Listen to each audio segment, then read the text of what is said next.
क्योंकि उसकी जिंदगी का ज्यादातर हिस्सा जंग में ही बीता था। वो कभी सबसे बेहतरीन वॉरियर्स में से एक रहा था और यही वजह थी कि उसे वॉर चीफ बनाया गया। किसी न किसी को तो इस जगह की हिफाजत करनी ही थी। आखिर ये उबाऊ सा मगानन भी रख रख के अधीन था। लेकिन इस सब के बीच एक अजीब सी दिक्कत थी। इस जमीन पर हमला करने वाला कोई था ही नहीं। ये इलाका दूर साउथ में था।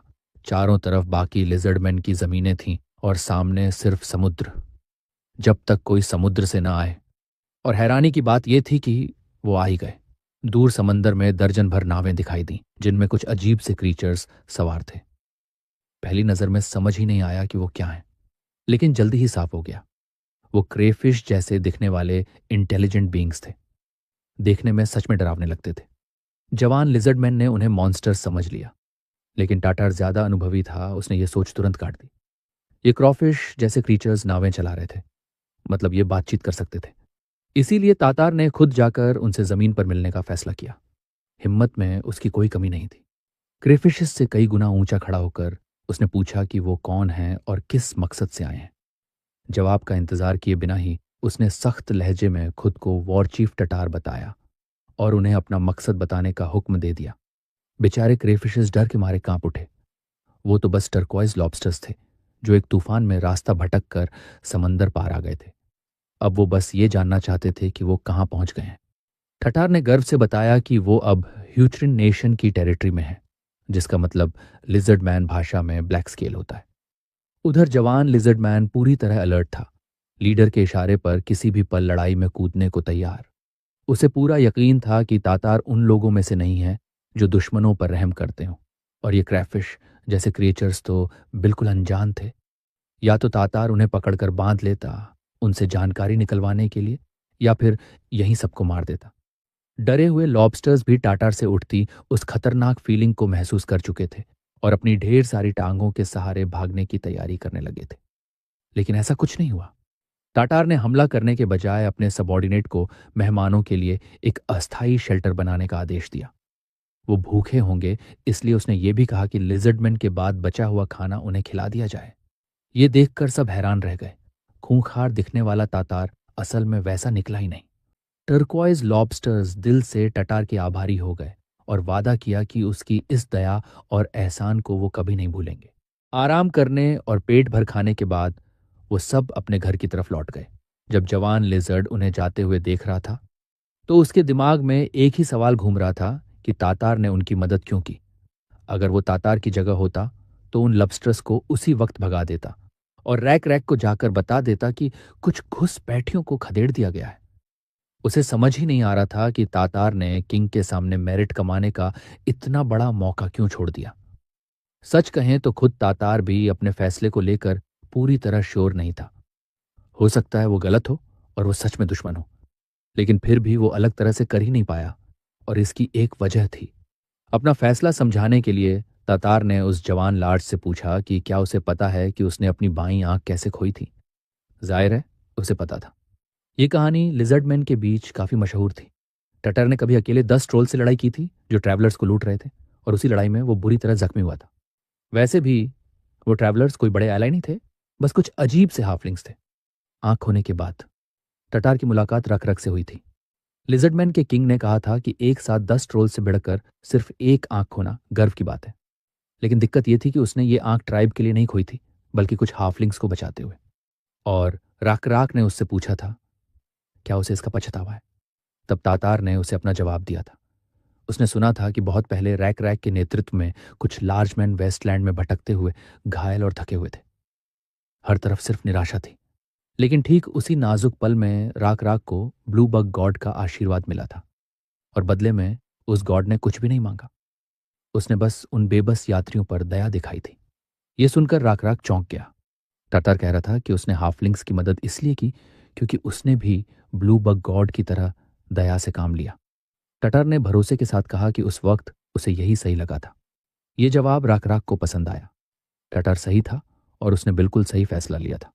रकराक ने उससे कहा कि आगे भी वो ऐसा ही करता रहे, और अगर कोई उस पर सवाल उठाए तो बस उन्हें ये बातचीत सुना दे, और ये भी जोड़ दे कि राक खुद टटार के फैसले से पूरी तरह सहमत है और उसका पूरा समर्थन करता है।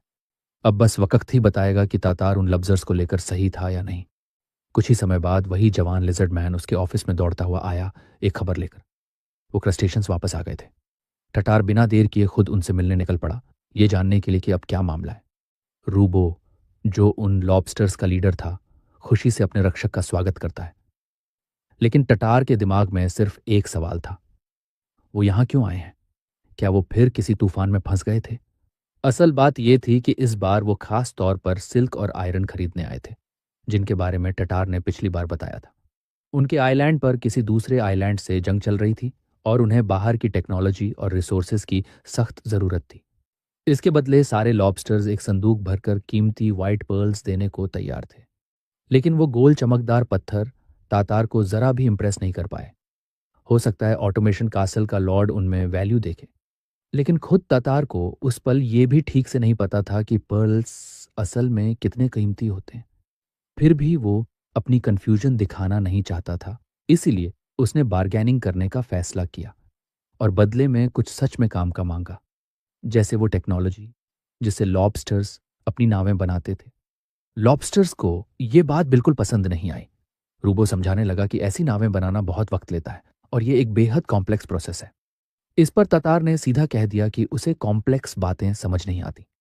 अगर रूबो को उसका ऑफर पसंद नहीं है तो कोई डील नहीं होगी। ये नतीजा लॉबस्टर्स को मंजूर नहीं था। उन्हें रिसोर्सेज की बेहद ज़रूरत थी, इसलिए उन्होंने तुरंत हामी भर दी और वादा किया कि अगली बार वो एक खाली नाव लेकर आएंगे जिसे वो लिजर्डमैन को देंगे, ताकि उसी को एग्जाम्पल बनाकर वैसी नावें बनाना सिखाया जा सके। ये ऑप्शन टटार को ठीक लगा और उसने सिल्क और आयरन के बदले इस डील को मंजूरी दे दी। ऊपर आसमान में एक सीगुल ये सब चुपचाप देख रही थी। उसका अंदाज कुछ अजीब था, जैसे वो कुछ ऐसा जानती हो जो उसे नहीं जानना चाहिए। खुशकिस्मती से वो बस एक सीगुल थी जिसे सन वूंड अपने क्रिएचर्स पर नजर रखने के लिए इस्तेमाल करता था। बर्ड्स की ये छोटी सी स्काउटिंग उसके लिए बेहद काम की साबित हुई। इसी वजह से उसे इस रेस के बारे में सब पता चल गया। ये लॉबस्टर्स असल में सदर्न आर्किपेलागो में रहने वाली एक क्रस्टेशियन स्पीसीज थे। वो खुद को एस्टिसिडेंस कहते थे। उन आइलैंड्स पर उनकी कई ट्राइब्स थीं और वो आपस में लगातार जंग में उलझी रहती थीं। उनकी सिविलाइजेशन ब्रॉन्ज एज के लेवल पर थी और सबसे अहम बात यह कि उन पर किसी प्लेयर का शासन नहीं था। क्योंकि ये ट्राइब आर्किपेलागो में रहती है, इसलिए नाव बनाने की उनकी टेक्नोलॉजी काफ़ी एडवांस्ड है। उनसे ट्रेड में मिलने वाले पर्ल स्वीक्यूंग को ज़रूर पसंद आएंगे, क्योंकि कॉन्टिनेंट के अंदरूनी हिस्सों में उनकी कीमत कई गुना बढ़ जाती है और उन्हें बेचकर भारी मुनाफा कमाया जा सकता है। लेकिन सन वून के लिए पर्ल्स से कहीं ज़्यादा अहम थी शिप बिल्डिंग टेक्नोलॉजी, जिसकी वजह से लिजर्डमैन की जहाज़ बनाने की स्किल सीधे सेकंड लेवल तक पहुंच गई। वैसे भी राख राख एक अच्छी नाव की असली कीमत समझता था और जाउल की मदद से वो ज़रूर कुछ वैसा ही बनाने की कोशिश करता। अब बस वक्त की बात थी जब सन वून के अधीन रहने वाले सारे क्रीचर्स ह्यूचरिन की नदियों में नावों से सफ़र करने लगेंगे।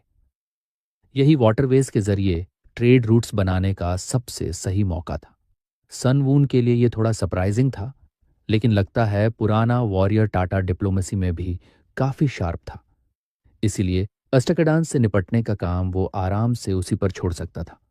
और जिस लेवल की सिविलाइजेशन ये क्रॉफिश जैसे क्रीचर्स रखते थे, उसे देखते हुए ये साफ था कि फ्यूचर में वो ह्यूचरिन का एफिलिएटेड नेशन बन ही जाएंगे। जब ऐसा होगा तब सन वून सिविलाइजेशन आर्किपेलागो की सिल्वर माइंस का इस्तेमाल कर सकेगी और उसी सिल्वर से आयरन प्लेट्स की जगह एक नई करेंसी बनाई जा सकेगी। आखिरकार नेबुला के लिए समुद्र का यह छोटा सा इलाका भी बेहद काम का साबित हुआ। तबीयत अचानक सन वून के फ्यूचर प्लान्स में डूबे ख्यालों को एक अजीब क्रिएचर की आवाज़ ने तोड़ दिया। वो उसे क्रिएटर कहकर बुला रहा था। उसका नाम होंगो था और सन वून ने तुरंत उसे अपनी प्रोग्रेस रिपोर्ट देने का आदेश दिया। कुछ समय पहले नेबुला ने होंगो को लोकस्ट्स के स्वॉर्म को संभालने और बढ़ाने की जिम्मेदारी दी थी और साफ कहा था कि जब तक कोई सीरियस बात ना हो रिपोर्ट करने की ज़रूरत नहीं। लेकिन चीज़ें प्लान के मुताबिक नहीं चलीं और सन वून की एक मिसकैलकुलेशन और होंगो की गलती की वजह से लोकस्ट स्वॉर्म के पीछे कौन है, ये उस इलाके के दूसरे गॉड्स को पता चल गया। सन वून को इतना रिस्की कदम उठाना पड़ा था क्योंकि लेवल 3 लोकस्ट स्वॉर्म का साइज धीरे धीरे कम होने लगा था। हाल ही में उसने होंगो को आदेश दिया था कि वो लोकस्ट स्वॉर्म्स को दूसरे प्लेयर्स की ग्रेन क्रॉप्स की तरफ मोड़ दें ताकि उनकी सिविलाइजेशंस की ग्रोथ स्लो हो सके। सन वून चाहता था कि ये सब बहुत क्वाइटली हो ताकि किसी को दखल का शक तक न हो। लेकिन बदकिस्मती से स्वॉर्म ने एक ऐसे सेटलमेंट पर हमला कर दिया जो किसी प्लेयर की एडवांस्ड सिविलाइजेशन का हिस्सा था, और इसके कॉन्सिक्वेंसेस टाले नहीं जा सके। उस प्लेयर को समझ आ गया कि लोकस्ट स्वॉर्म किसी और प्लेयर की चाल है जो इंसेक्ट्स के एक छोटे से इलाके को कंट्रोल करता है। खुशकिस्मती से होंगो को ज़्यादा पैनिक करने की ज़रूरत नहीं थी। सन वून को अंदाज़ा था कि ऐसा कुछ सूनर और लेटर होगा ही, और उसने पहले से खुद को इसके लिए तैयार कर रखा था। इस वक्त सन वून की असली चिंता सिर्फ एक थी, और वो था होंगो खुद। वो जिंदा था, भले ही दूसरे गॉड्स के वंडर्स की वजह से उसने काफ़ी लोकस्ट्स खो दिए हों, लेकिन अब तक ऐसा लग रहा था कि बाकी गॉड्स को ये एहसास नहीं हुआ कि होंगो जैसा कोई क्रीचर वाकई एग्जिस्ट करता है। ये बात सन वून के लिए बड़ी राहत थी। अगर दूसरों को होंगो के बारे में पता चल जाता तो नुकसान कहीं ज़्यादा बड़ा होता। इसलिए नेबुला ने उसे आदेश दिया कि वो लोकस्ट स्वॉर्म्स के बचे हुए हिस्सों से केओस फैलाए और खुद को छिपाए। अब होंगो के लिए सबसे ज़रूरी था जिंदा रहना। होंगो ने आदेश समझ लिया और उसी पर चल पड़ा। इस बातचीत के बाद सन वून को एहसास हुआ कि उसे अपनी क्रिएशन से बातचीत करना बिल्कुल पसंद नहीं। वो सब उसे खोखले और बिना इच्छा के लगते थे, पेरिश्ड वर्ल्ड के NPCs जैसे नहीं। वहाँ क्रीचर्स ऐसे बात करते थे जैसे उनके पास सच में सोल और पर्सनैलिटी हो, रोबोट्स की तरह नहीं। खैर, ये बात उतनी अहम नहीं थी। असली मुद्दा ये था कि होंगो ने अपना ज़्यादातर मिशन पूरा कर लिया था, और लोकस्ट स्वार्म्स ने पश्चिम की तरफ मौजूद 5 नेशंस की ज़मीनों में क्रॉप्स और वेजिटेशन को भारी नुकसान पहुंचाया था। अगर उन नेशंस के गॉड्स को पता चल गया कि इसके पीछे नेबुला है, तो वो ज़रूर हमला करेंगे। उन नेशंस की लोकेशन देखते हुए सबसे पहले हमला करने वाले 2 पड़ोसी नेशंस होंगे, सटोरस रेस की डनीम नेशन और लेनार रेस की जुक्वा नेशन। लगता है ये दोनों पहले ही अपनी सेनाएं भेजने को तैयार बैठे हैं। बाकी 3 नेशंस फिलहाल पीछे से तमाशा देख रही हैं, लेकिन उनके ट्रूप्स भेजने में अब ज़्यादा वक्त नहीं लगेगा। बेशक ये फेयर नहीं लगता कि एक प्लेयर को 5 के खिलाफ लड़ना पड़े, लेकिन इस दुनिया में फेयरनेस जैसी कोई चीज़ नहीं थी, और सन वून इसके लिए पूरी तरह तैयार था। 5 नेशंस के खिलाफ भी खड़ा होना उसकी एक्सपेक्टेशन से बाहर नहीं था। इसी बीच डानुम की सटोरस नेशन की राजधानी दामरिट शहर में लेनर्स के किंग हैटी को शक था कि क्या वो और उसका एलाई पीछे खड़ी 3 नेशंस पर भरोसा कर सकते हैं। उसे वो बिल्कुल भरोसे लायक नहीं लग रही थी। सटीरोस के किंग फाव भी इससे सहमत था, लेकिन फिर भी वो जिद पर अड़ा हुआ था कि लोकस्ट स्वॉर्म्स के पीछे जो कल्प्रिट है उसे खुली छूट नहीं दी जा सकती। गॉड्स ने साफ कर दिया था कि चुप बैठना ऑप्शन नहीं है, और उन बदमाश लिजर्डमैन को कुचलना ही होगा। वो अपने ईविल ब्लू बग गॉड से दुआ करते थे कि बाकी नेशंस भूख से मरें और वो खुद समृद्धि में डूबे रहें। हालात तब और बिगड़ गए जब ऑटोमेशन कासल हासिल करने के बाद लिजर्डमैन ने अपनी टेक्नोलॉजी से हाई क्वालिटी आयरन प्लेट्स बनाना शुरू कर दिया। उनकी प्लेट्स अब स्टैंडर्ड बन चुकी थीं, और ट्रेड में उन्हें ज़बरदस्त फ़ायदा मिलने लगा था। ऊपर से क्योंकि वो ह्यूचरिन की बॉर्डर के सबसे पास थे, अगर बाकी 3 नेशंस की सेनाएं उनकी ज़मीन से होकर गुजरती तो नुकसान उन्हें वैसे भी झेलना पड़ता। आखिरकार उनके पास अपने दम पर हमला करने के अलावा कोई रास्ता नहीं बचा। वो 5 गॉड्स की प्रोफेसी पर पूरा भरोसा कर रहे थे, जिसमें कहा गया था कि सटीरोस और लेनोर्स मिलकर ह्यूक्रोन की राजधानी ओरिजन को मिट्टी में मिला देंगे। अब हैटी चाहता था कि हमला करने का सबसे सही तरीका तय किया जाए। फाव के पास पहले से एक प्लान था। ह्यूचरिन की टेरिटरी चारों तरफ पहाड़ों से घिरी हुई थी, और पक्का रास्ता सिर्फ ऑटोमेशन कासल से होकर जाता था। एक रास्ता दक्षिणी कोस्ट से भी था, लेकिन वहां ब्लू बग गॉड के इंसेक्ट्स भरे पड़े थे और टेरेन बेहद खराब था। इसलिए आखिरी ऑप्शन यही बचता था कि ऑटोमेशन कासल पर धावा बोला जाए, उसे राख राख के कब्जे से छीना जाए और फिर आगे बढ़ा जाए। कासल तक पहुंचने वाली 2 रोड्स थीं, और सटोरस की सेना सीधी ऑटोमेशन कासल की तरफ मार्च करने वाली थी, जबकि लेनर्स ने थोड़ा घुमावदार रास्ता चुना और उत्तरी वेस्टलैंड से होते हुए कासल तक पहुंचने का फैसला किया। दोनों इस पर सहमत हो गए और तय किया कि 1 महीने में डिटेल्ड प्लान तैयार करके सेनाएं जुटाई जाए। 1 महीने बाद सब कुछ तैयार था और सेनाएं मार्च कर चुकी थीं, बेशक अपने अपने गॉड्स की निगरानी में। उनमें से एक था क्राम्पस। वो सटोरस नेशन का गॉड था और लाइफ सैक्रिफाइसिंग गॉड के नाम से जाना जाता था। गेम में वो रैंक 1430 तक पहुंच चुका था और अब सोच रहा था कि अलाइड गॉड उसकी सेना के लिए सप्लाईज का इंतजाम कैसे करेगी। वो प्लान कर रही थी कि विल्डरनेस पार करने तक अपनी ही सप्लाईज इस्तेमाल की जाए, और जैसे ही लेनार्स उत्तरी कोस्ट पर पहुंचेंगे, रास्ते में आने वाले गांवों को लूट किया जाएगा। उसका नाम रुंडा था। वो लेनार्स की गॉड थी, जिसे सुप्रीम फ्रूशन गॉड कहा जाता था, और चाहे वो कितनी भी कोशिश करे। वो नेबुला से संपर्क नहीं कर पा रही थी क्योंकि नेबुला ने जानबूझकर उसे ब्लॉक कर रखा था। 1 महीने से ज्यादा हो चुका था, लेकिन उसने न उसे अनब्लॉक किया, न ही बाकी 5 गॉड्स को। रुंडा समझ नहीं पा रही थी कि वो आखिर सोच क्या रहा है। क्रैम्पस भी यही सोच रहा था। अगर वो नेबुला से बात कर पाते तो लोकस्ट स्वाम्प से हुए नुकसान का कॉम्पेंसेशन आराम से तय हो सकता था। लेकिन नेबुला ने सबको ब्लॉक कर दिया था और शांति से मामला सुलझाने का कोई चांस ही नहीं छोड़ा। उल्टा उसने अपनी मिलिट्री ट्रेनिंग और स्काउटिंग पार्टीज और तेज कर दी थी, और अब बातचीत के लिए बहुत देर हो चुकी थी। क्रम्पस और रुंडा के पास मिलाकर 1100 लैनर्स और 800 सैटिरोस थे। पूरी थर्ड कॉन्टिनेंट में ये सबसे बड़ी सेना थी, और रुंडा को पूरा भरोसा था कि नेबुला का गिरना अब बस वक्त की बात है। वैसे अगर तुम सोच रहे हो तो बता दूं, रुंडा सच में एक लड़की थी, एल्डर की तरह नहीं। अचानक एक नोटिफिकेशन बजा। कोई कम्युनिकेशन रिक्वेस्ट आई थी। क्रैम्पस ने तुरंत सोचा कि शायद नेबुला होगा, लेकिन वो गलत निकला। सामने एल्डर था। लेनर की सेना एल्फ कॉलोनी के पास से गुजर रही थी और वहीं बातचीत होने वाली थी। रुंडा समझ गई कि एल्डर शायद बात भी करना चाहता है, और कुछ और भी चल रहा है। क्रैम्पस जानता था कि एल्डार और नेबुला एक लूस अलायंस में हैं, मतलब वो कभी भी एक दूसरे को धोखा दे सकते हैं। उसने रुंडा को सलाह दी कि वो ऐसे बात करे जैसे यहां सिर्फ वही मौजूद हो और एल्डर की हर बात ध्यान से सुने। मुमकिन है वो उसकी शर्तों से फायदा उठा सके।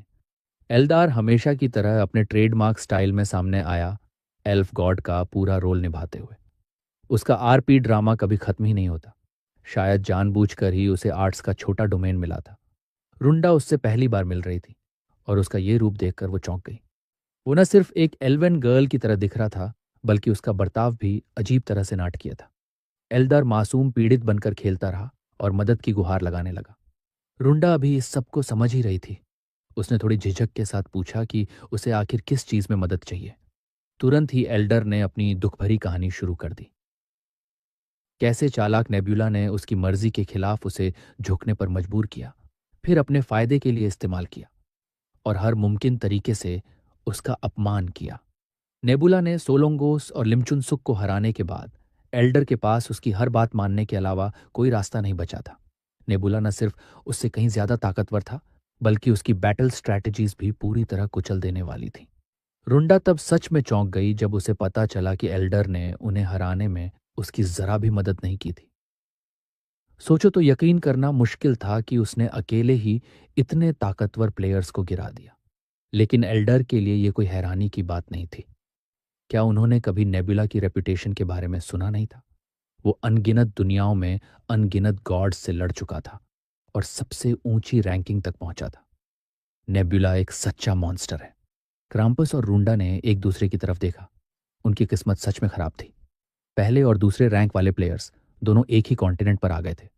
खैर, एल्डार ने अपनी कहानी आगे बढ़ाई। उसने कहा कि वो सिर्फ इसलिए जिंदा बच पाया क्योंकि उसने गिड़गिड़ा कर अपनी जान की भीख मांगी और नेबुला की हर शर्त मान ली, बस सरवाइव करने के लिए। लेकिन अब वो इससे तंग आ चुका था और डेस्परेट होकर क्राम्पस और रूंडा से मदद मांग रहा था। फिर भी दोनों को उस पर भरोसा करने में झिझक हो रही थी। रुंडा ने साफ कहा कि एल्दार की बातों पर यकीन करने के लिए उसे ठोस जानकारी चाहिए, और ये गद्दार एल्दार देने को तैयार था, भरोसा जीतने के लिए कुछ भी। उसने उन्हें दिखाया कि नेबुला के हाथों उसने क्या क्या झेला था, ताकि किसी को शक न रहे।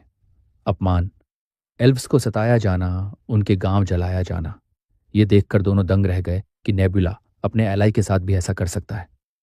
उन्हें यह जिंदगी किसी जागीरदार से भी बदतर लगी। इल्डार भी यही महसूस करता था। इसी वजह से उसने उनसे कहा कि उसे नेबुला की पकड़ से आजाद होने में मदद करने दें। भले ही एल्डर के पास उनकी मदद के लिए कोई सेना नहीं थी, लेकिन उसके पास उतनी ही कीमती एक चीज थी।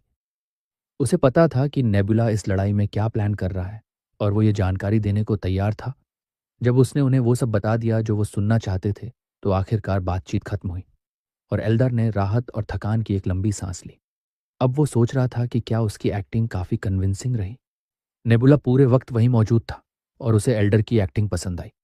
उसने अपना काम ठीक से किया था। सन वून खुद सोचने लगा कि एल्डर इतना अच्छा अभिनय क्यों करता है। क्या ये सिर्फ उसकी लगातार आरपी करने की आदत की वजह से था? लेकिन बात सिर्फ इतनी नहीं थी। जो जानकारी एल्डर ने दी थी वो ज्यादातर सच थी। सन वून ने सच में उसकी सेना को कुचला था, एल्फ विलेज जलाए थे, उन्हें और उत्तर की तरफ खदेड़ दिया था, और फिर फ्यूचर के सारे रिसोर्सेस कॉन्ट्रैक्ट में बेचने पर मजबूर कर दिया था। फिर भी एल्दार वफादार बना रहा और नेबुला के कहने पर उन गॉड्स को सब कुछ बताया, ताकि उन्हें लगे कि वो सटीरोस की राजधानी पर प्रीएम्प्टिव अटैक करने वाला है, टिमोरिट। फिर भी एल्डार को लगा कि यह हालात बदलने के लिए काफी नहीं होगा। उसकी समझ में नेबुला की स्ट्रैटेजी ये थी कि पहले लेनर्स की सेना पर हमला किया जाए, लेकिन अगर लेनर्स पीछे हटकर दाइमुरिट पहुंच जाते और सटोरोस की सेना सामने से ऑटोमेशन कासल पर कब्जा कर लेती, तो लेनर्स का पीछा कर रही लिजर्डमैन सेना दो दुश्मनों के बीच फंस सकती थी। नेबुला ऐसा नहीं सोच रहा था। एल्डार की गणना गलत थी। वो असल में लेनर्स की सेना पर कुछ दिन पहले ही हमला करने वाला था, पीछे हटने से पहले ही, और उन्हें पूरी तरह खत्म करने के लिए। वैसे एल्डार इसमें काफी मददगार साबित हुआ, भले ही उसे खुद इसका एहसास ना हो।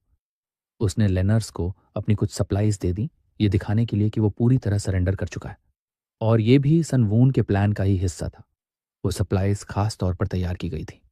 इसी बीच लेनर्स की सेना की एडवांस अचानक धीमी पड़ गई, और इसकी वजह भी जल्दी सामने आ गई।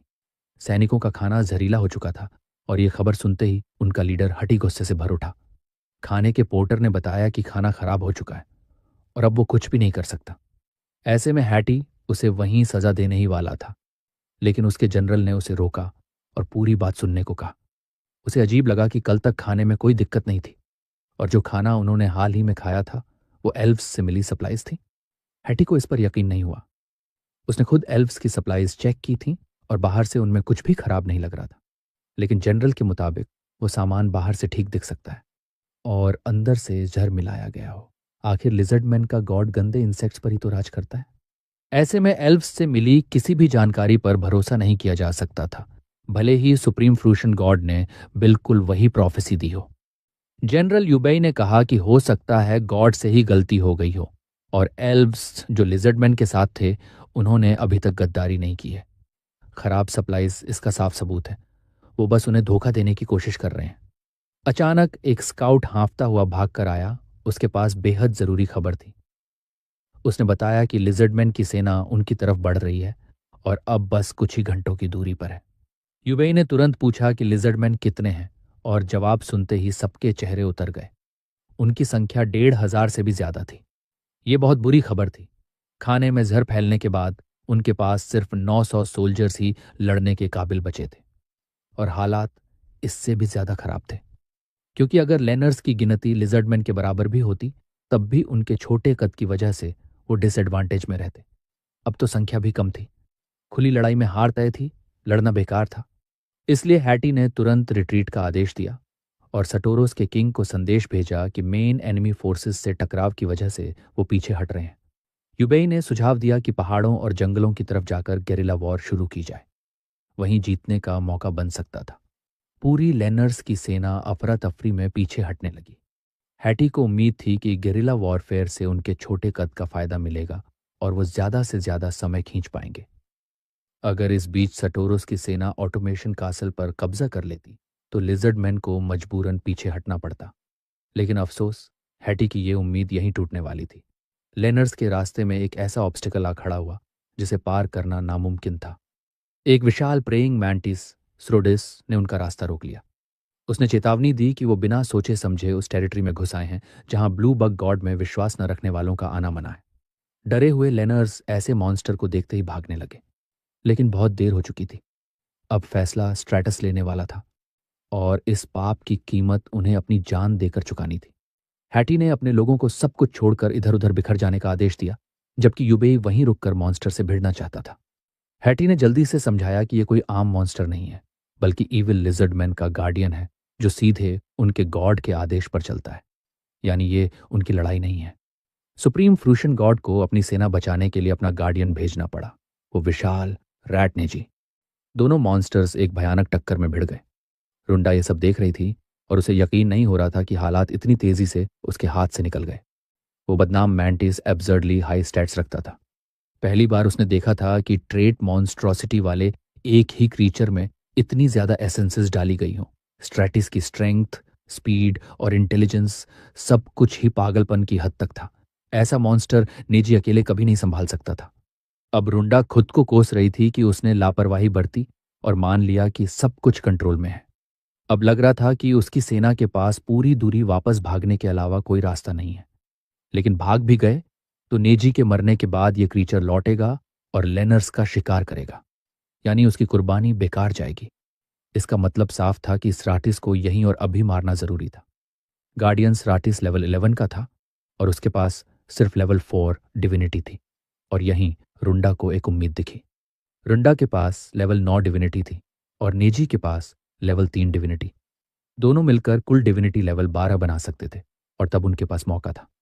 रुंडा ने तय कर लिया कि वो यूबेई पर डिसेंड करेगी अपनी क्रिएशन की मदद के लिए। मिलकर वो सच में श्रॉटिस को 30 मिनट के भीतर गिरा सकते थे।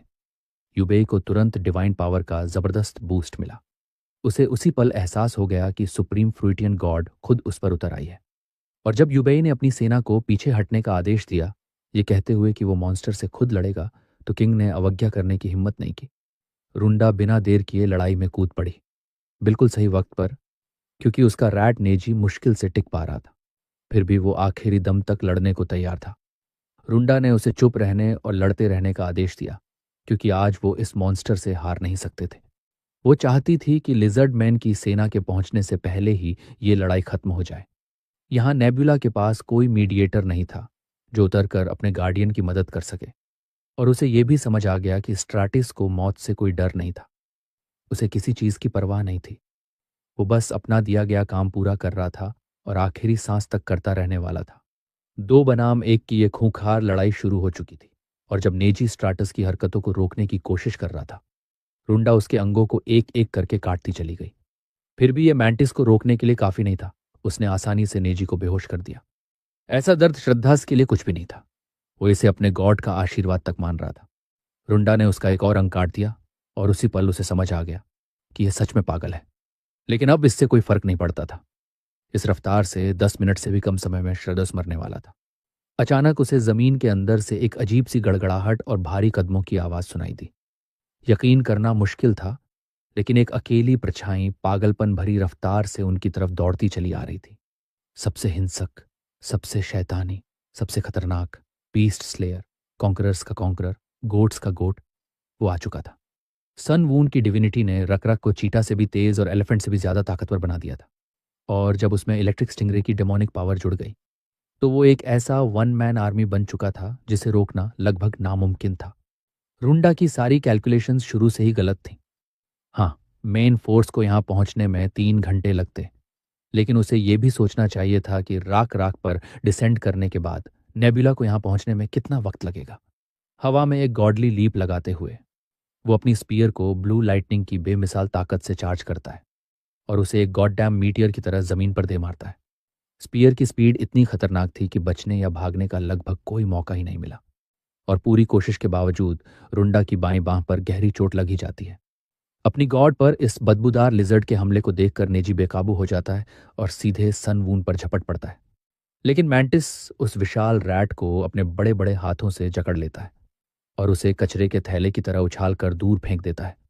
सन वून स्टिंगरे से कहता है कि वो उसे अपनी कुछ ताकत दे, क्योंकि वो पहले इस परेशान करने वाले रैट से निपटना चाहता है। मोटे रैट की तरफ उंगली उठाकर हमारा लड़का हुक्म देता है, और स्टिंगरे खुशी खुशी उसका आदेश मान लेता है। नतीजा ये होता है कि सफ़ेद रैट को जिंदगी का सबसे ज़बरदस्त इलेक्ट्रिक शॉक लगता है। हालांकि उसका दिमाग लगभग जल चुका था, फिर भी एक लाइटनिंग बोल्ट उसे चुप कराने के लिए काफ़ी नहीं थी। तो स्टिंगरे तुरंत एक और लाइटनिंग ब्लास्ट उतार देता है, और आखिरकार नेजी जिंदा जिंदा पक जाता है। रुंडा बस अविश्वास में देखती रह जाती है। लेकिन उसे अपनी क्रिएशन के मरने का शोक मनाने तक का वक्त नहीं मिलता, क्योंकि स्टिंगरे तुरंत उसी पर भी बिजली गिराने लगता है। यूबे की तेज रिफ्लेक्सेस के सहारे रुंडा फुर्ती से छलांग लगाकर खुद को बचा लेती है। अब उसे समझ आ चुका था कि वो यहां टिक नहीं सकती, इसलिए वो रिटर्न करने का फैसला करती है। लेकिन बदकिस्मती से डिसेंट कैंसिल करने के बाद भी उसे वापस जाने से पहले पूरे 9 सेकंड का कूल डाउन झेलना पड़ता है, और ये उसके लिए जानलेवा था। इस दौरान अगर वो मरी तो एक्स्ट्रा पेनल्टी तय थी। इसलिए वो बस अपने दुश्मन से दूरी बनाते हुए इन आखिरी कुछ सेकंड्स को किसी तरह काटने की कोशिश करती है। उसके लिए जिंदा रहना और मुश्किल हो गया था, क्योंकि नेजी की मौत के साथ उसका एक लेवल गिर चुका था और वो युबे को भी मरने नहीं दे सकती थी। उसी पल उसकी नज़र एक फल पर पड़ती है और थोड़ी स्टैमिना वापस पाने के लिए वो उसे खाने लगती है। लेकिन तभी उसकी आंखें फैल जाती हैं जब वो अपने चारों तरफ इंसेक्ट्स का एक स्वार्म देखती है। उसे समझने में ज्यादा वक्त नहीं लगता कि ये असली हमला नहीं है, ये बस उसकी नज़र रोकने के लिए रचा गया डिस्ट्रैक्शन है। तो वो खुद को संभालती है और तय करती है कि बस थोड़ी देर और टिकना है। अब सिर्फ 2 सेकंड बचे थे और जैसे ही वो विशाल मैंटिस उसे कुचलने के लिए आगे बढ़ता है, रुंडा छलांग लगाने लगती है। लेकिन बदकिस्मती से सनवून पीछे से उसकी गर्दन पकड़ लेता है। वो बचने की कोशिश तक नहीं कर पाती। वो उसकी गर्दन टमाटर की तरह कुचल देता है और चारों तरफ खून बिखर जाता है। अपनी इस मूर्खता की कीमत के तौर पर वो निजी को पहले ही खो चुकी थी, उसके साथ साथ अपनी ज्यादातर सेनाएं भी। और सबसे बड़ा झटका यह था कि उसकी डिविनिटी लेवल फेल डिसेंट की वजह से सीधे 9 से गिरकर 5 हो गई। अगर वो समय पर उतर जाती तो ये सिर्फ 7 तक गिरती। इसके बाद क्राम्पस उससे संपर्क करता है और साफ दिख रहा था कि वो इस नतीजे से बिल्कुल खुश नहीं है। वो उससे उसका लेवल पूछता है और बिना पलक झपकाए वो झूठ बोल देती है कि अब भी 7 है। लेकिन फिर भी क्राम्पस चिंतित दिखता है, क्योंकि उसके हिसाब से ये बहुत बड़ा नुकसान है। ये बात रुंडा को और डरा देती है। अगर 2 पॉइंट्स का नुकसान उसे इतना बड़ा लग रहा है, तो अगर उसे पता चल गया कि असल में 4 पॉइंट्स गिरे हैं, तो वो क्या करेगा? खैर, क्रैम्पस को लगता है कि लेवल 7 के साथ वो इंटरनल अफेयर्स ठीक से संभाल नहीं पाएगी। रुंडा उसे शांत करने की कोशिश करती है, कहती है कि सब कंट्रोल में है। लेकिन सच्चाई ये थी कि अगर डिवाइन मिरेकल्स से चल रहे ऑर्चर्ड्स नष्ट हो गए, तो उसके पास कमाने के लिए कुछ भी नहीं बचेगा और इससे उसके फॉलोअर्स की फेथ और भी तेजी से गिर जाएगी। ऊपर से उसके हाई प्रिस्ट युबेई की मौत ने हालात पूरी तरह बिगाड़ दिए थे। रुंडा फिर पूछती है कि क्या सेटिरोस हमला करने की तैयारी कर रहे हैं, और क्राम्पस बिना घुमाए इसकी पुष्टि कर देता है। जैसे ही उसे पता चला कि एल्डर ने उन्हें धोखा दिया है, उसकी सेना ने रफ्तार बढ़ा दी। उसकी कैवलरी करीब 2.5 दिन में पहुंच जानी चाहिए। ऑटोमेशन कास्टल इस वक्त खाली होगा, इसलिए उस पर कब्जा करना मुश्किल नहीं होगा। साफ समझने के लिए रुंडा पूछती है कि क्या उसे बस 2.5 दिन तक मेन लिजर्डमैन फोर्स को रोक कर रखना है। क्रैम्पस हाँ कहता है। उसे लगता है नेबुला ने लड़ाई में अपनी फेथ खर्च की होगी, इसलिए वो ऑटोमेशन कासल की रक्षा को प्रायोरिटी देगा और अपनी सेना वापस मोड़ लेगा। ये सुनकर रुंडा बेचैन हो जाती है, क्योंकि उसके लिए अपने मोर्चे पर हालात संभालना आसान नहीं था। अगर वो बची खुची कैवलरी के साथ गैरिला वॉर में उतरती तो शायद 2 दिन निकाल ले, लेकिन वो तय नहीं कर पा रही थी कि क्राम्पस को पूरी सच्चाई बताए या नहीं। आखिरकार वो न बताने का फैसला करती है। उसके हिसाब से अगर वो डूबने वाली है, तो दूसरों को भी साथ घसीटना बेहतर है।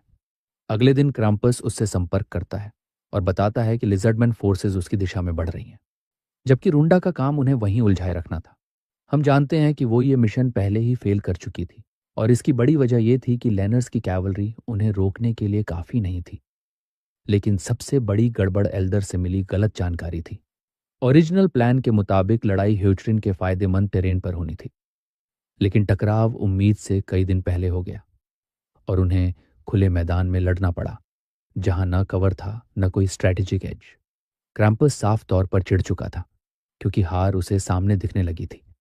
ढंग का कोई फोर्ट्रेस न होने की वजह से उसके पास अपनी सेना मोड़कर कैपिटल में कैंप लगाने के अलावा कोई रास्ता नहीं बचा। रुंडा दूसरी तरफ जानती थी कि हालात बेहद खराब है। उसे समझ नहीं आ रहा था कि क्राम्पस सिर्फ 800 सटायरोस के साथ 17,000 लिजर्डमैन से कैसे भिड़ेगा। ऊपर से वो विशाल मैंटिस स्राडिस चलता फिरता सीज वेपन था। अभी वो क्राम्पस के साथ अलायंस में था, लेकिन रुंडा को नहीं लगता था कि यह ज्यादा देर टिकेगा। असल में वो पहले से ही साइड बदलने के बारे में सोच रही थी। वो विजडम के साथ अलायंस बनाने पर विचार कर रही थी। भले ही उसका स्वभाव चिड़चिड़ा हो, लेकिन वो लॉजिकल है और लॉन्ग रन में शायद ज्यादा भरोसेमंद एलाई साबित हो। तब क्रैम्पस उससे मदद मांगता है। कहता है कि जब सीज शुरू हो तो नेबुला की सेना पर दोनों तरफ से हमला करना सबसे असरदार होगा। रुंडा साफ वजहों से इस प्लान से बचना चाहती थी और उसने सुझाव दिया कि वो ऑटोमेशन कासल पर हमला कर दे।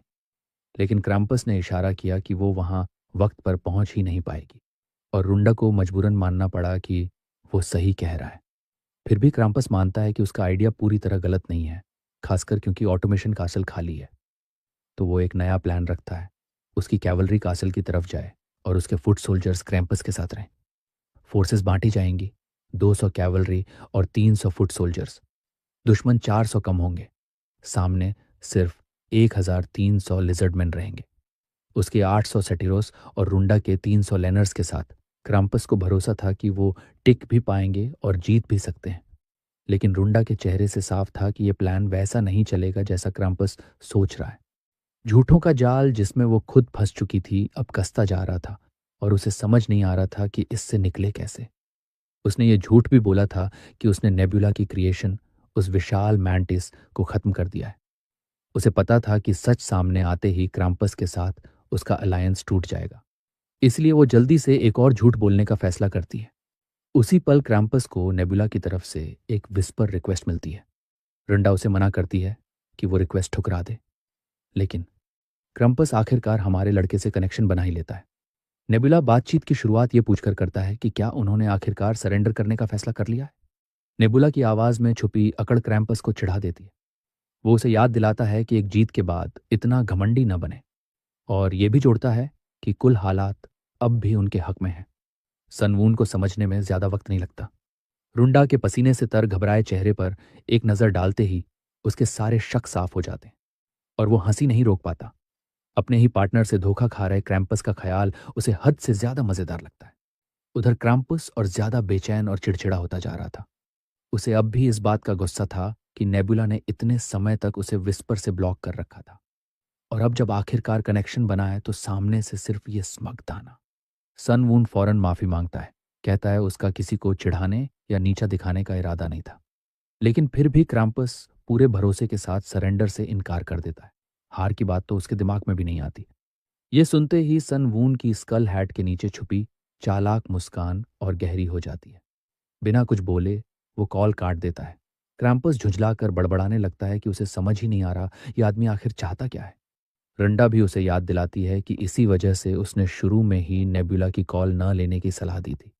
लेकिन तभी उसके दिमाग में एक डरावना ख्याल आता है और उसकी बेचैनी बढ़ जाती है। क्या सनवून को उसके झूठ का अंदाजा हो गया है?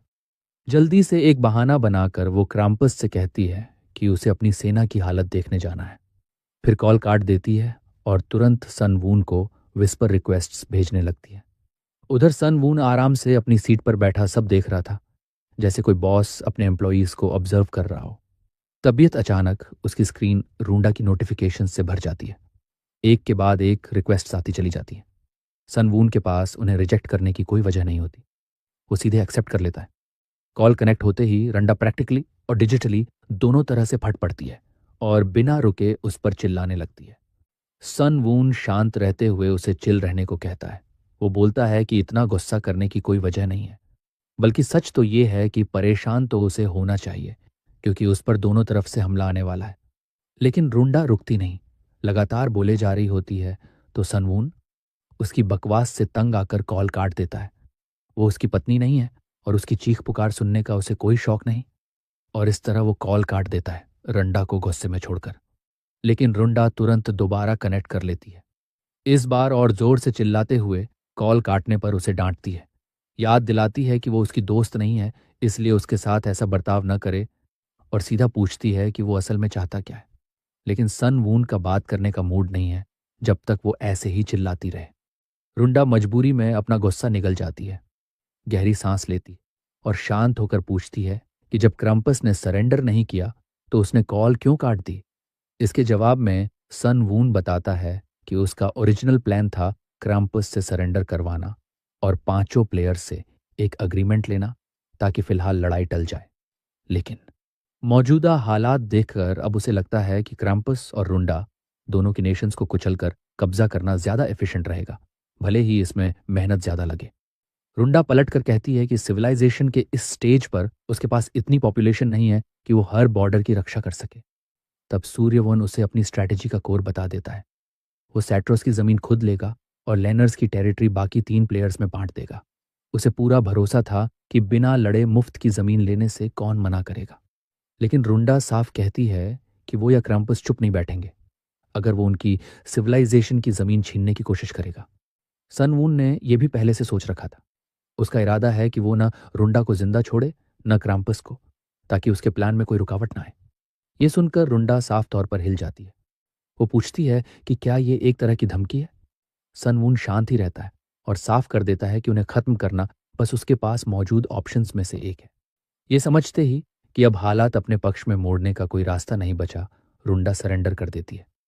वो पूछती है कि अपनी जान के बदले वो क्या चाहता है।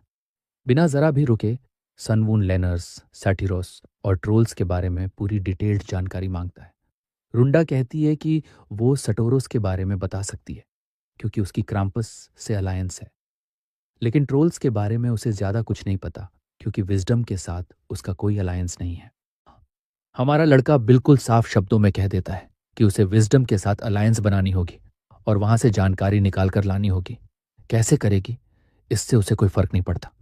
ये सुनते ही वो औरत भड़क उठती है क्योंकि वो किसी के लिए डबल एजेंट बनने वाली नहीं थी। गुस्से में वो स्क्रीन पर मुक्के मारने लगती है और बेमतलब की बकवास उगलने लगती है, लेकिन हमारा लड़का उसे सीधे डिसमिस कर देता है। वो याद दिलाता है कि वैसे भी क्राम्पस के साथ उसका अलायंस ज्यादा दिन टिकने वाला नहीं है, खासकर तब जब ये हमला क्राम्पस को पूरी तरह तोड़ देगा और उसकी बची खुची सेना भी मिट जाएगी। वो उसे सख्त लहजे में चेतावनी देता है कि अगर उसने क्राम्पस को असली हालात बता दिए तो अंजाम बहुत बुरा होगा।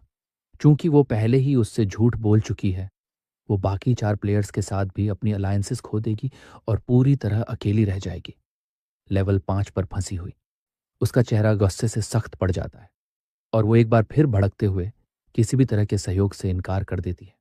कॉल खत्म होते ही वो बस पीछे टिक कर बैठ जाती है, सब कुछ सोचते हुए, इस गंदे जाल से निकलने का कोई रास्ता ढूंढने की कोशिश करती हुई। उसकी नज़र अपने लेनार लोगों पर जाती है। कुछ लोग बेफिक्री से अपनी जिंदगी जी रहे हैं, तो कुछ उससे दुआ कर रहे हैं कि बिना किसी का खून बहे सारे झगड़े और लड़ाइयां खत्म हो जाए। लेकिन उसके चेहरे के भाव साफ बता रहे थे कि वो खुद नहीं जानती इन दुआओं का जवाब वो दे भी पाएगी या नहीं। आखिरकार उसके पास कोई और रास्ता नहीं बचता और वो नेब्यूला से संपर्क करती है। और हमारा लड़का हल्की सी मुस्कान के साथ देखता है, जैसे उसे पहले से ही यही उम्मीद थी। वो पूछता है कि क्या उसने सोच विचार कर लिया है। वो जवाब देती है, हाँ, मजबूरी में। लेकिन हमारा लड़का अपनी टोपी के नीचे वही शरारती मुस्कान बनाए रखता है और सीधे सेटिरोस और लेनर्स से जुड़ी उसकी जानकारी से शुरुआत करने का फैसला करता है।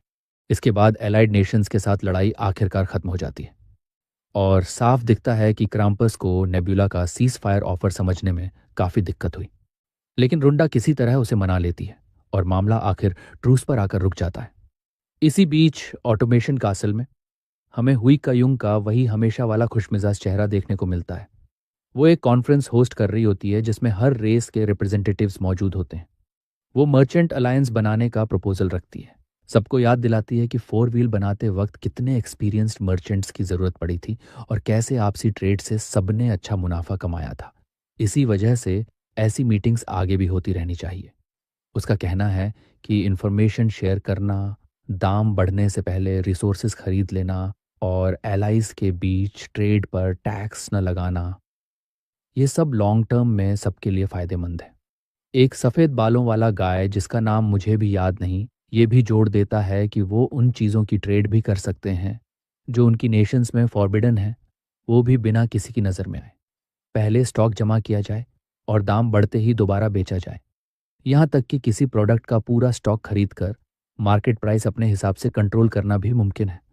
तब ट्रोल रिप्रेजेंटेटिव एक ज़रूरी सवाल उठाता है, जब सब अलग अलग इलाकों और अलग स्पीशीज से हैं तो लंबे समय तक एक दूसरे पर भरोसा कैसे किया जाए। इसके जवाब में हुई कयुंग शांति से कहती है कि सिर्फ एक ही तरीका है, एक ही गॉड में विश्वास और उसी भरोसे पर अलायंस की नींव। लेकिन ट्रोल को इसमें कोई दिलचस्पी नहीं होती। वो अपने गॉड को छोड़ने वाला नहीं है।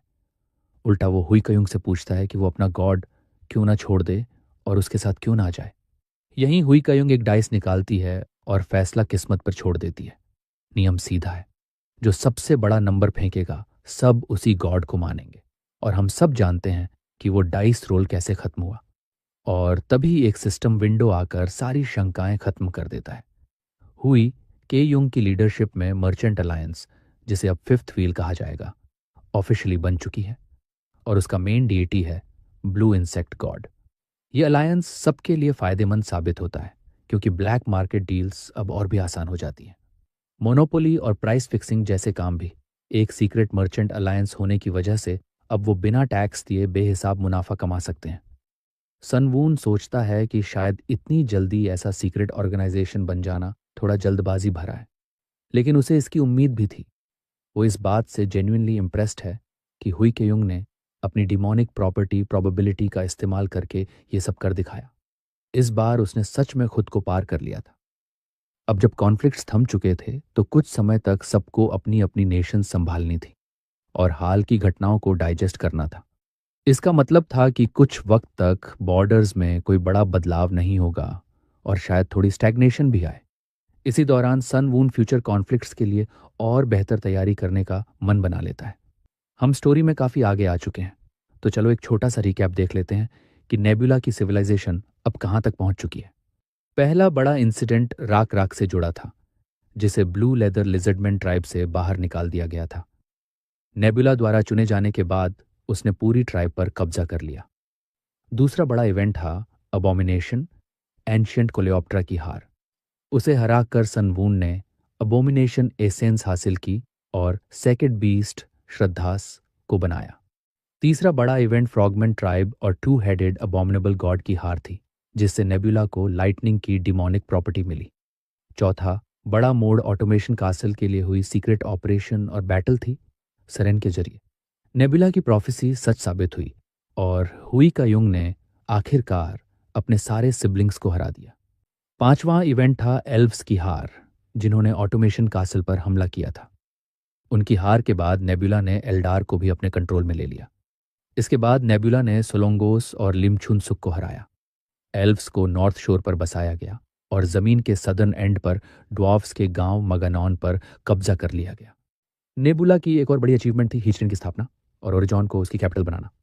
अब तक जिन प्लेयर्स से हमारा सामना हुआ है उनमें शामिल हैं नेबुला, हेजेमोनिया, एल्दार, लिमचुनसिक, सोलोंगोस। कुछ समय बाद सीन बदलता है और हम ओरिजॉन के एक चहल पहल भरे बाजार में पहुंचते हैं। वहां एक बूथ पर हमें रक राक के साथ एक और लिजर्ड दिखाई देता है, लाल रोब पहने हुए जायल। वो गर्व से अपने लीडर को एक नया प्रोडक्ट दिखा रहा होता है और वो प्रोडक्ट है पेपर। रक रक आगे सवाल करता है तो जयोल बताता है कि बचे हुए लेनर्स में से एक खुद को पेपर क्राफ्ट्समैन कहता था। उसी की वजह से उन्हें पेपर बनाना सीखने का मौका मिला, जो सिल्क से हल्का भी है और काफी सस्ता भी। रकराक सोचता है कि कहीं इसका प्रोडक्शन बहुत मुश्किल तो नहीं, लेकिन जयोल उसे भरोसा दिलाता है कि ये काफी आसान है, खासकर तब से जब ओराइजन में बने व्हील्स इस्तेमाल हो रहे हैं।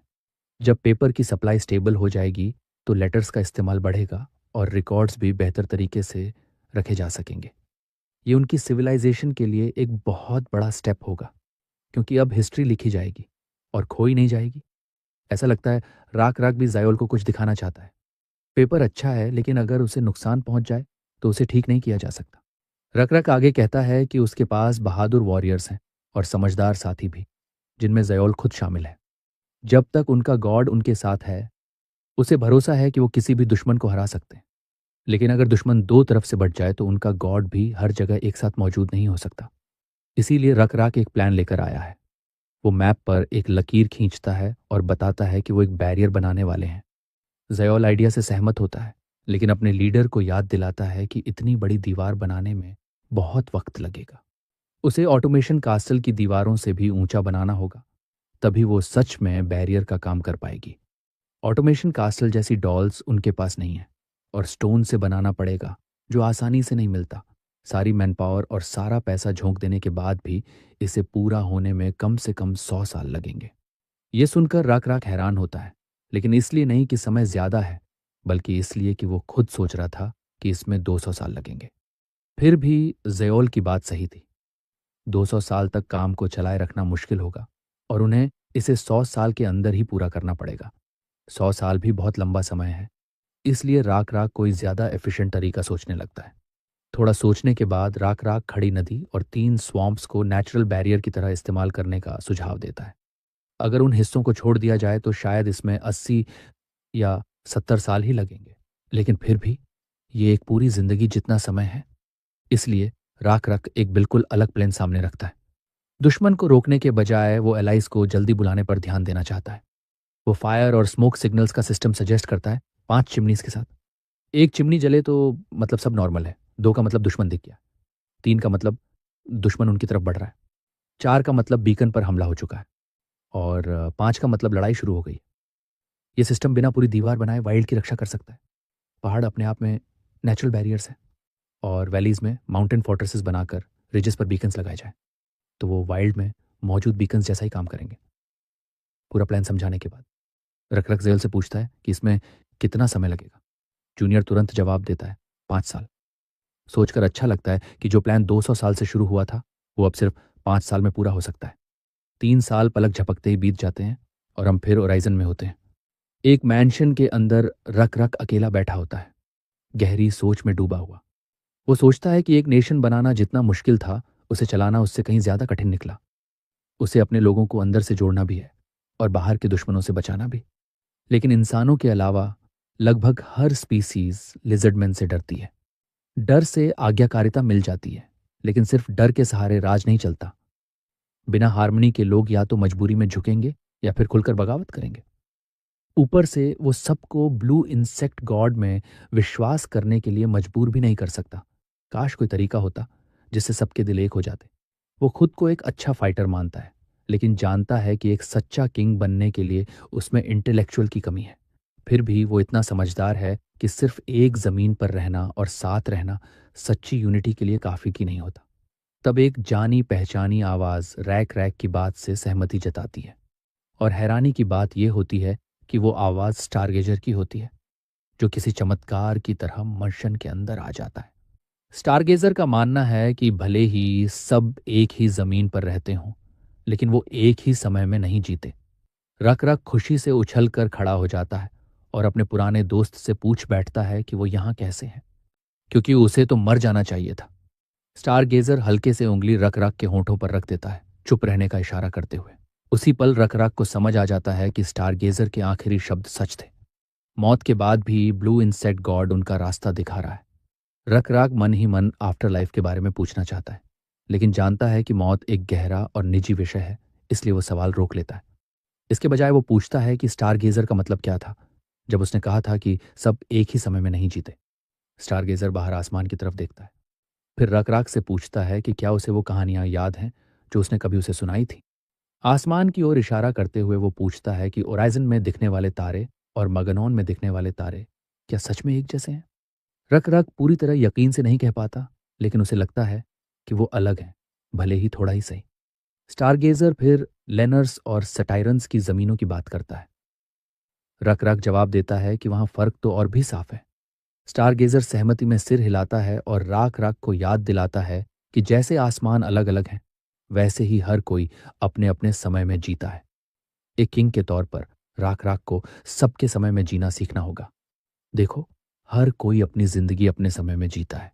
एक ही जमीन पर रहते हुए भी इसी फर्क की वजह से उनके दिल अलग रहते हैं। एक किंग होने के नाते रक रक को यह समझना ही होगा।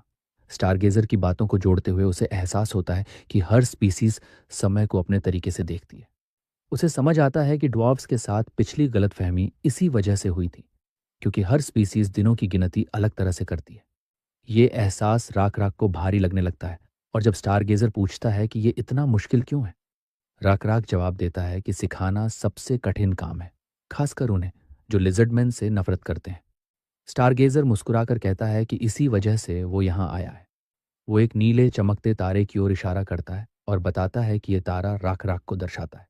पास के तारों के साथ मिलकर ये एक कॉन्स्टलेशन बनाता है, जिसमें राख राख एक कॉकट्रिस के ऊपर खड़ा है। ये घूमता हुआ तारा जो वसंत में तेज चमकता है और सर्दियों में मंद पड़ जाता है, ओवेन कहलाता है।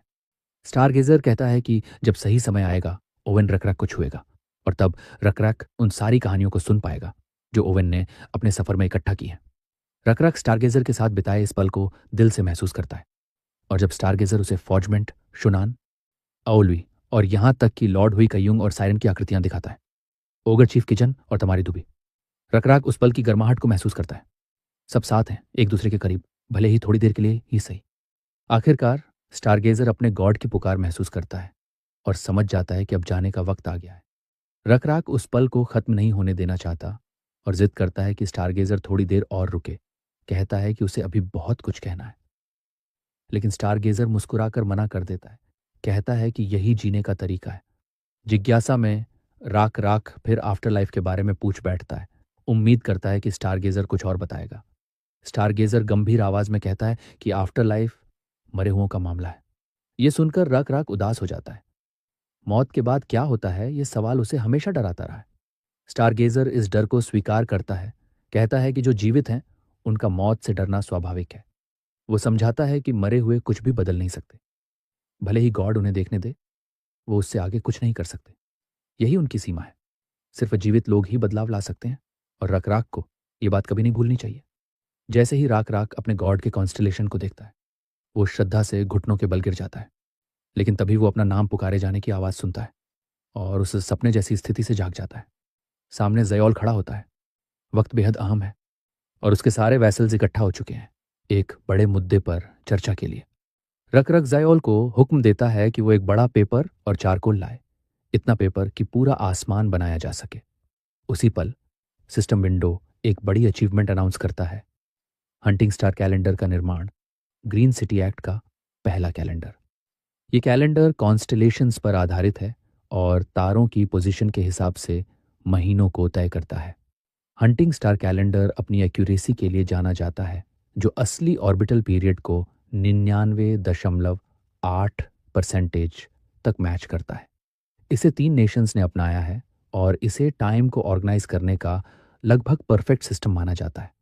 नेब्यूला ये नोटिफिकेशन गर्व से देखता है। उसे याद आता है कि इसी अचीवमेंट की नींव रखने के लिए उसने खुद स्टारगेजर को भेजा था। हालांकि इसकी कीमत उसे भारी चुकानी पड़ी। स्टारगेजर जितनी ज्यादा बातें खोलता गया, फेथ वैल्यू उतनी ही गिरती चली गई। आफ्टर लाइफ से नॉलेज ट्रांसफर करना कभी मुफ्त नहीं होता, लेकिन ये एक जरूरी इन्वेस्टमेंट था। इस वक्त वो रुंडा के साथ कॉल पर है और उसे अच्छा लग रहा है कि लेनर्स भी इस कैलेंडर से फायदा उठाने वाले हैं। लेकिन रुंडा के खट्टे चेहरे से बिल्कुल नहीं लगता कि वो खुश है। नेबुला उसे समझाता है कि ये सिर्फ मून वाला कैलेंडर नहीं है, बल्कि लीप ईयर्स के साथ कैलकुलेट किया गया प्रॉपर सोलर कैलेंडर है। कम से कम वो थोड़ी खुशी दिखाने की कोशिश तो कर सकती है, लेकिन वो बस ऊपर ऊपर से मुस्कुरा देती है, अंदर से बिल्कुल भी खुश नहीं। वो बताती है कि उसने किसी तरह क्रेम्पस को विजडम के नाम पर धोखा दे दिया, लेकिन ऐसा करते करते उसने उससे हद से ज्यादा रिसोर्सेस उधार ले लिए। अब उस पर इतना दबाव है कि उसके इशारों पर नाचना भी मुश्किल हो गया है। नेब्यूला पूछता है कि फिर उसने उसे कॉल क्यों किया, और तब वो बताती है कि कॉन्टिनेंट के बिल्कुल बीच में एक नई ताकत उभरने वाली है। ये सुनते ही नेब्यूला चौंक जाता है और लड़की आगे कहती है कि ये शायद कोई प्लेयर भी हो सकता है। सनवून वजह पूछने ही वाला होता है कि तभी उसके सामने 2 सिस्टम नोटिफिकेशंस खुलते हैं जो सिविलाइजेशंस के टकराव के बारे में बताते हैं। लगता है 2 बंटी हुई ट्राइब्स एक दूसरे के संपर्क में आ गई हैं और दोनों को एक्सपीरियंस में ज़बरदस्त बूस्ट मिलने वाला है। साथ ही नेबुला को एक एक्स्ट्रा वार्निंग मिलती है कि सामने वाली ट्राइब के पास फेथ मौजूद है। इससे साफ हो जाता है कि ये कोई एनपीसी ट्राइब नहीं है, लेकिन फिर भी समझ नहीं आता कि कॉन्टिनेंट के बीचों बीच अचानक कोई प्लेयर कैसे उभर सकता है। अजीब बात यह भी है कि गेम शुरू हुए करीब 22 साल हो चुके हैं और ये ट्राइब अब तक बिल्कुल शांत थी। अचानक यूं सामने आ जाना। नेबुला कहता है कि ये कोई अबोमिनेबल गॉड भी हो सकता है, लेकिन रुंडा समझाती है कि वो उन्हें विस्परज भेज सकती है और वो लोकल प्लेयर इन्वेंट्री में दिखते हैं, यानी एनपीसी होने का सवाल ही नहीं उठता। ऊपर से उसकी विस्पर्ज ब्लॉक हो रही है। सन वून को उस पर पूरा भरोसा नहीं होता और वो पूछता है कि कहीं वो उसे भी धोखा देने की कोशिश तो नहीं कर रही। तब वो उस मिस्टीरियस प्लेयर और उसकी सिविलाइजेशन से जुड़ी सारी इंफॉर्मेशन उसे भेज देती है। वो आगे बताती है कि ये जानकारी वैम्पायर्स के बारे में है जो उसी प्लेयर ने भेजी है।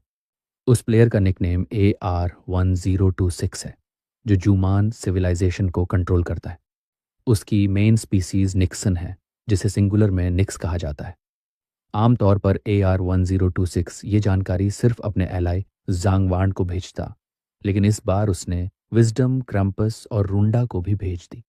ये सब अपनी आंखों के सामने देखकर हमारे लड़के को भी कुछ समझ नहीं आता। रुंडा भी उसकी बात से सहमत होती है।